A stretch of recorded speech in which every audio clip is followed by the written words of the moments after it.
Okay, so what's your name? You really want my whole name? Yeah, give me your whole name. Is this going on the TV? Yeah. Am I getting paid for this? No, I'm cheap. 15 more bucks, I'll give you a 5 back, give me 20. Really, would you? You know what? I got nothing else on me. I rarely carry cash at night too. Come on, brother. Fuck. I'll tell you what. I'll give you 20 after. All right. All right. I can see if I can dig it up and change it. I know. Okay. So tell me your name. This is going to be amazing. I'm going to call my mother. All right. Hold on. Where's your mom? My mom lives out, a little place that there's a little hamlet. There's Newtonville Road, which is past. Okay, goes. Yeah, I know where Newtonville Road is. Yeah. It's almost at Port Hope. Yeah. And she lives out there, but she's an older woman, she's on her pension and that. So she really can't help me out here, nor do I want her to. So I'm out here surviving on my own. Now, I couldn't get a place because I don't have ID. And if you don't have ID, you can't get a place. Oh, another thing too, I'll tell you this. This is very important. How did I end up on the street? See, I suffer from manic depression, panic disorder, anxiety, and claustrophobia. I've been in and out of, you might say not houses, but we'll just leave it at that. And prior to this, they had homes for special care, where you go to wherever hospital, you go get tuned up, and then you go back to a home for special care, which is basically like an old folks home, but smaller. We've done that for years. So not only you can become institutionalized also, but then one day, without notice, I'm coming out of the hospital and I'm not going to my home for special care.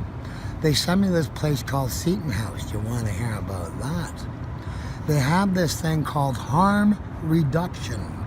And what that means is basically they don't want you using drugs on the street. They want you to use it in there. Same with drinking. They want you to drink in there. Now, if you don't go out and buy booze, they'll give you a glass like this full of wine every hour so that you don't go out. But the boys do go and get themselves rubbing alcohol with that. So this is what I got when I went into this place. Can you imagine? Do you do drugs?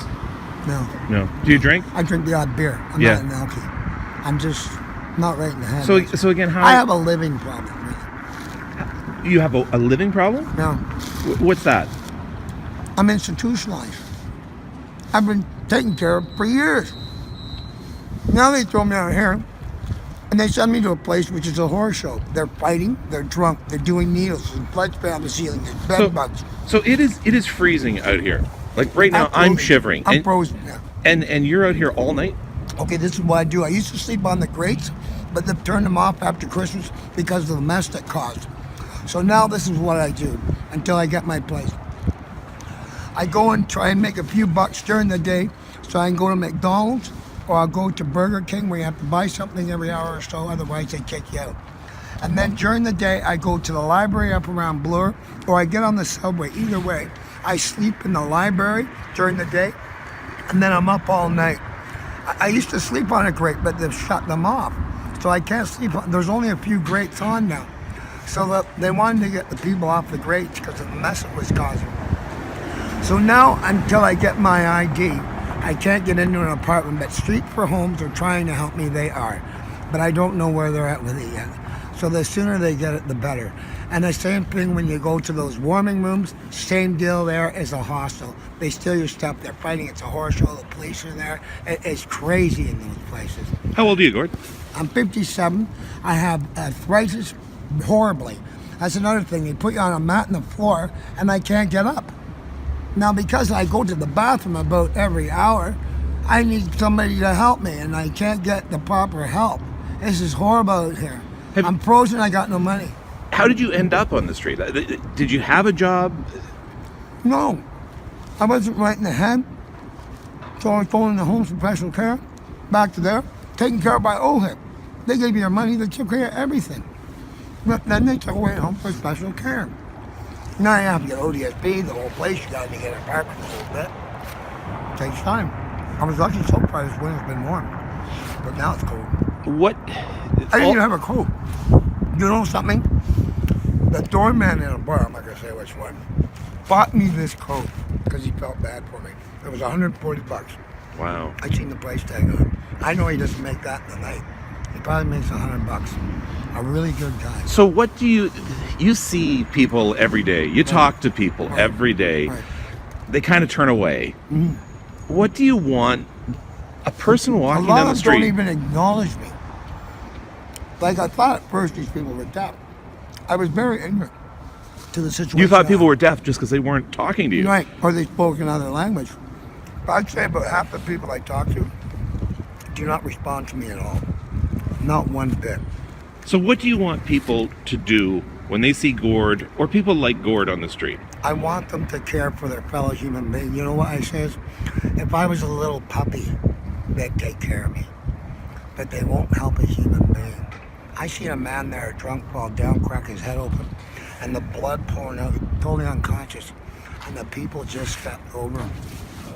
I don't understand what's wrong with this society. They don't seem to have any empathy or any compassion. Do you know, one morning I'm sitting there, the snow's falling on me, I'm frozen in a wheelchair for 3 hours trying to get a coffee across from Starbucks on Yonge Street, just north of Gerrard. 3 hours I couldn't get a coffee? Like, really? Like, how I feel is, how could you not, if I was a normal person walking along and see me, how could I not get that man a coffee? They don't even see me. You're a good guy, Gord. Thank you, brother. Truly, I am a good person. I'm just trying to survive out here, and luckily I am a survivor. I'm intelligent, but I have other issues. But those people that don't function well, like that poor girl, she's crazy as a bed bug, and look, she's in her t-shirt out here. Well, she's down there now. Yeah, you got her to go back inside. If I didn't get her to go inside, she'd catch frostbite out here. That'd be the end of her. They gotta commit people like that to save their lives. So where are you going now? Well, thanks to you, which probably I am going to go over to Burger King, which the $90.99 nuggets are on again. I usually got a plug for this. the 10 nuggets, because normally I live off, here's another plug, the double cheeseburgers at $2 at McDonald's, or the McChickens, $2. But now I can try out the old McNuggets for $1.99. You have to be frugal, you know. So that's how. And that's what you survive on. That's your meal every day. Stay warm. See, that's another thing. And remember, you have to keep buying something, or they'll kick you out for loitering. And you can't fall asleep in there either. So about every hour or so, I gotta spend at least $1.50 for a small coffee. So at minimum, I'm gonna spend $6-8 in a place in the night. But I didn't have the money today. It's been horrible. There's no people to ask. There's no people out here. You can't even ask anybody. The place is empty. When do you sleep? During the day. During the day? Mm-hmm. All right, Gord. I slept a little overboard, and I hid in a stairwell somewhere, and I lost track of time. And so I didn't know it was nighttime. I came out, everybody was gone. But I guess I needed to sleep. I was tired. All right, Gord. But listen, you take care of yourself. Your sandwich and coffee was great. Thanks a lot, brother. Hey, truly. Nothing like a Tim's in the morning, man, right? Truly, he gave me his breakfast. Is he not a good man? All right, Gord. God bless you. It's been a pleasure. Bless you, Gord. I hope that this somehow does make it, if you can edit in some way, that the people do get the message that the people out here are truly in trouble and they need help. They do. Don't ignore the person. Please try and help them. And you know something? I'll tell you something. A wise person heard me say. My mother, one day, you're going to love this. You want to hear wise? One day, I was digging rent to crack people and stuff. This is about 15 years ago. This is truly amazing. She cured me of being thinking about him that way. I go into Bruno's with her. That's a nice place. We come out and the man's out there panhandling. To me, clearly, he looks like a crackhead. He had sores on his face. It was cold. He had no jacket. He looked horrible. My mom walks up and gives him $50. I just about have a stroke. I get in the car with her and I said, Mom, you just gave that guy $50. He's a crackhead. He's gonna blow on crack. You know what she says to me? You know that man. Well, I go, no. She says, well, then you're judging him, aren't you? Well, I'll give you that, but Mom, look at him. She says to me, do you know what I see? I says, what do you see, Mom? I see a poor soul. That's what I see. I went, oh, yeah, I guess you're right. And you know what else she says to me? Those people do not pick their lives. Who would pick a life like that, she says. They were born into it. Feel sorry for those poor people. Look at that poor man. And you know why I gave him the 50? I go, why? She says, did you see the way his face lit up? And he just came to life and was so happy? That's why I gave it to him, for that moment of happiness. And it truly was the joy of giving. She says, I wished I'd given him more. That's the only thing. The poor soul. I want him to get whatever he wants or needs that will make him happy for any period of time. Right, Gord, that was it. Is my that friend, not wisdom or not? My friend, It made me look at them totally different after. that is an amazing story. That's an amazing story. Gord, I totally shut my mouth after that. She put me in my place. good luck to you, sir. A poor soul. When she said it that way, I see a poor soul. And I looked at him, and I went, she's right. He is a poor soul. Good luck, Gord. They're all poor souls, brother. I've seen things out here. There was a man out here, had gangrene. His fingers, he wouldn't go to a hospital. They couldn't make him. They were rotted to the point.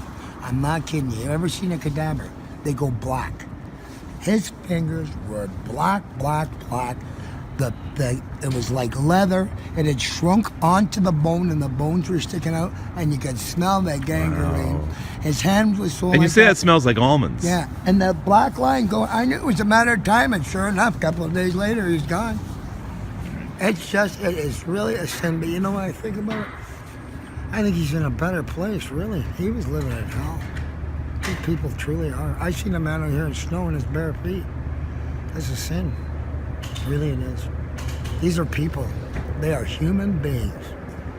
And I'll tell you what, I know a lot of people don't look at them like that. They probably look at them like they're a bloody nuisance. That's a horrible way to think of your fellow man, isn't it? Gord. See you later, guys. I'm off, and thanks to this man, I'm going to be warm this morning and probably for a few more days. He's taking care of my nights for a few nights. You're a good man, brother. God bless you. All right, God bless you too, Gord. Thank you, brother. Truly a pleasure meeting you, brother. I'm really glad somebody is interested in wanting to hear our story. Truly am, brother. See you later. Please, if you can tell our story. Thank you so much. Bye, guys. Good night.